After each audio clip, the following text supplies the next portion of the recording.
এই যে বিভিন্ন জায়গায় ফ্যাসিস্ট আওয়ামী লীগ তারা মাথা দাঁড়া দিয়ে উঠছে কোন সাহসে? কে তাদেরকে প্রশ্রয় দিচ্ছে? ব্রাহ্মণবাড়িয়ায় মিছিল করেছে তারা, সেখানকার এসপি টিসপি কি করছে? আমরা কিন্তু এবার প্রশাসনকে কাঠগড়ায় দাঁড় করাবো, সরকারকে কাঠগড়ায় দাঁড় করাবো। আমাদের একজন জুলাই যোদ্ধা কারিনা কায়সার, তিনি মারা গিয়েছেন। আমরা তার আত্মার মাগফিরাত কামনা করছি। জুলাই গণ অভ্যুত্থানে তার মতো অসংখ্য নারী এই ঢাকার রাজপথে, সারা বাংলাদেশের রাজপথে নেমে এসেছিলেন বাংলাদেশের জনগণের পক্ষে। আজকে যারা তার মৃত্যুতে উল্লাস করছে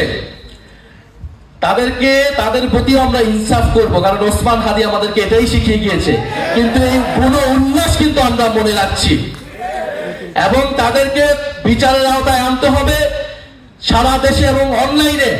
এই যে আওয়ামী লীগ, ফ্যাসিস্ট আওয়ামী লীগ সংগঠিত হচ্ছে, এটা সরকারের জায়গা থেকে যদি গ্রিন সিগন্যাল না থাকে তাহলে এটা সম্ভব নয়। আমরা জানি না ভারতের সাথে এই সমঝোতা করে এই সরকার ক্ষমতা এসেছে কিনা। যদি সেই ধরনের কোনো পরিকল্পনা থাকে আওয়ামী লীগকে ফিরিয়ে আনার, আওয়ামী লীগকে সুযোগ করে দেওয়া, তাহলে এই সরকারের পরিণতি ভয়াবহ হবে।